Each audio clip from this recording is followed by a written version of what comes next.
always his work my father cared about. His research.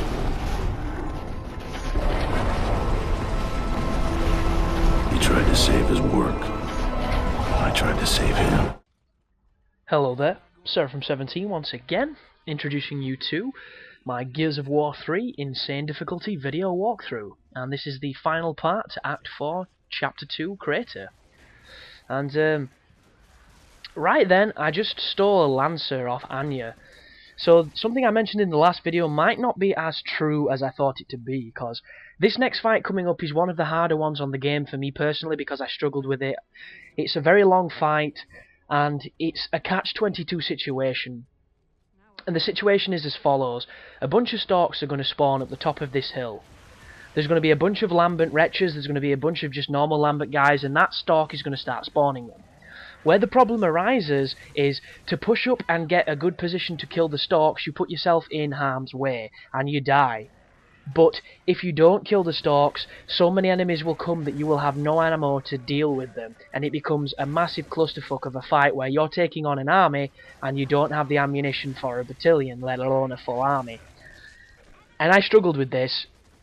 But the best strategy I managed to come up with was to kind of give up on the Stalk, back up, and just pepper everything and hope that your team does a better job than they can do sometimes, and hope that you get lucky, because what's going to happen is this strategy works for a good 4 or 5 minutes, and when it gets hard is when all your team go down, and they will. Every single time I've tried this, they've all been downed, and your team will start to crawl to you. And it's a good and a bad thing. The good thing is you can revive them and they can carry on in the battle reviving each other. The bad thing is everything that was trying to kill them will now try and kill you. And it generally translates to 2 or 3 dredges coming your way, and for the majority of them they're not mutated, and if you shoot them they'll mutate. So it's not fun. It's not fun at all. I actually hated this section. When I beat it, I kind of got that feeling of, thank God I am never fucking doing this ever again. Then I find out that some of the seriously 3.0 challenges been playing through the game on Insane again. And I don't mind doing it, because I'll probably do it with co-op in arcade with friends and stuff. But, I don't know, this left such a bad taste in my mouth because I got my shit pushed in numerous times. And I'm hoping nobody has the same experience I did. But you'll notice I take this section on like an absolute coward. And the reason for it is, it's the only way I could do it. I tried to be aggressive, I tried to go up near the top area, and I just got raped, I really did. I got beat down, I got demoralised, and I got to the point where I just thought, fuck it, I'm going to let them do as much as they can, and I'm going to snipe from the safest possible zone, and hopefully get lucky, and that's exactly what I ended up doing. So this is the moment, this is the... Oh, actually, no, there's somebody still alive. That nearly killed me. Did you see that? That is the stupid head of a goddamn mutated dredge that came to fuck me up. This is me failing with the hipfire of the Retro Lancer because the kick on it's like a donkey. And luckily enough, all my team are up. But do you notice the dredgers coming for me? For whatever reason, these guys love you. They literally must have a picture of Marcus on their walls that they fillet each other to, because they seem to go for you every time. There's 1 or 2 that'll go for your team. The rest of them will make their way, albeit slowly, but surely, towards you every time. And at this point I get a little bit more confident. I push forward to try and pick up some ammo, but lo and behold, there isn't a lot of it hanging about. Up at the top I just saw there was a mutated dredge. I want nothing to do with him. He can instantly kill you with that Talon shit he fires. That dredge died without mutating, which is an absolute blessing. And then it's just a case of pushing forward, do not get overconfident, do not make a mistake. Oh god. The head's still alive, Marcus says it all. Is that the toll? There you go. And that is a deceptively difficult part. It looked kind of smooth on my recording. That's just because you didn't see the 5 or 6 deaths before it and the 2 hours or the hour and 20 minutes of frustration that it caused me.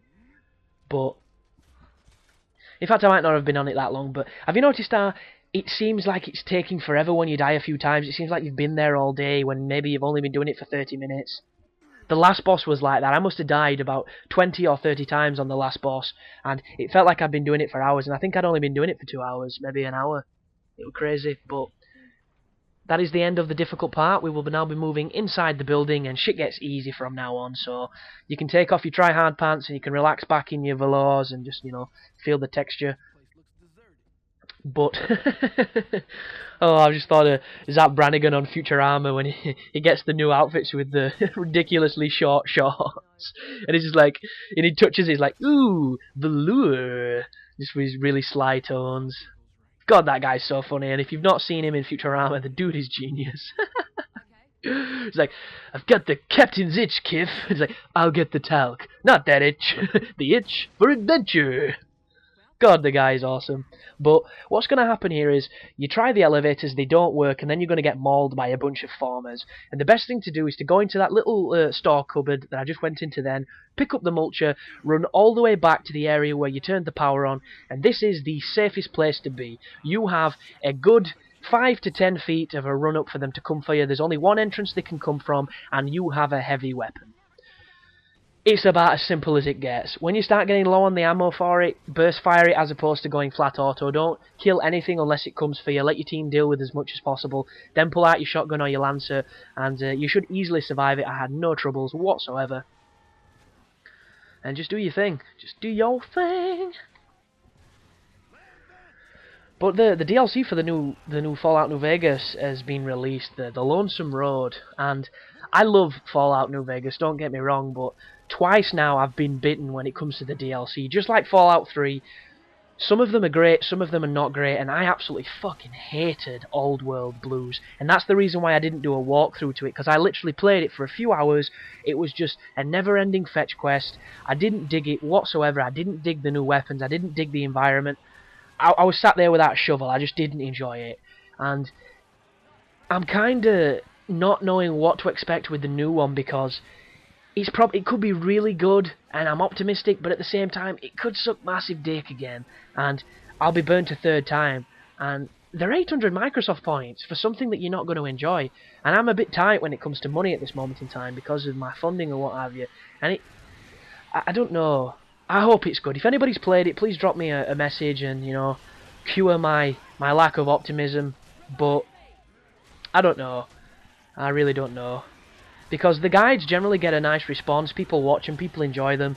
The last one I actually did a live guide to, which was one of the first times I've ever done that. And I don't personally like doing it, but it's a lot easier than the commentaries after the fact, because you're doing the commentary when you're recording, so it saves you a hell of a lot of time. And people that have never done this before and never done a full guide with commentary don't know how timekeeping it is. It just wastes so much time. You're constantly tweaking, you're editing, you're commentating, you're re-listening to it back to make sure it sounds right. And it's not the easiest of tasks, and I'm not complaining because I do love it, and I hope to take it as far as I possibly can. And if it takes me somewhere, that would be absolutely amazing. I've actually been contacted by a guy, which I've probably mentioned before, but I'm going to briefly mention them again, who's the founder of a site called AchievementSlayers.com, which is very reminiscent of Xbox360Achievements.com. It's another site like that. It's just a different take on the ensemble, and it seems pretty cool. It's early days. They're building a nice little following, and they're going to be posting my walkthroughs on their channel, which is awesome publicity for me and awesome publicity for them.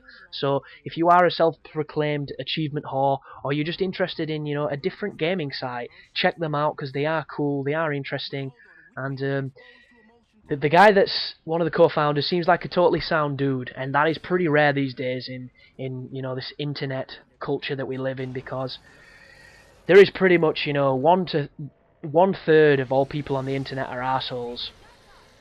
It's just how it is. The other 2/3 are just a rarity these days, and I know it sounds like, you know, a lot more, because 2/3 is obviously more than 1/3, but there just seems to be so much more negativity than there's positivity, because the assholes are always the ones that stand out, and it's tragic, but it's true. This guy, however, is a pain in the ass and a giant asshole, and you're fighting him from 5 yards, and the only threat is the Rotsuki Doji rape tentacle, and if you keep circling him and firing from the hip with the Retro Lancer, he will die very quickly, but he can kill you at any time, at any moment. You'll notice, whenever I do a bit I thought was bullshit or difficult, I swing my grenade in victory. That's the first time I've actually seen it. I don't know if I've edited it out, but if you've ever seen me swing a grenade and you wonder what the hell I was doing, it's called victory. And look at this! Doesn't it look like it's crashed? I shit my pants. Absolutely shit my pants. It comes back on the next video, so don't worry. But thanks for watching, guys, and I'll see you in the next one. You take care now.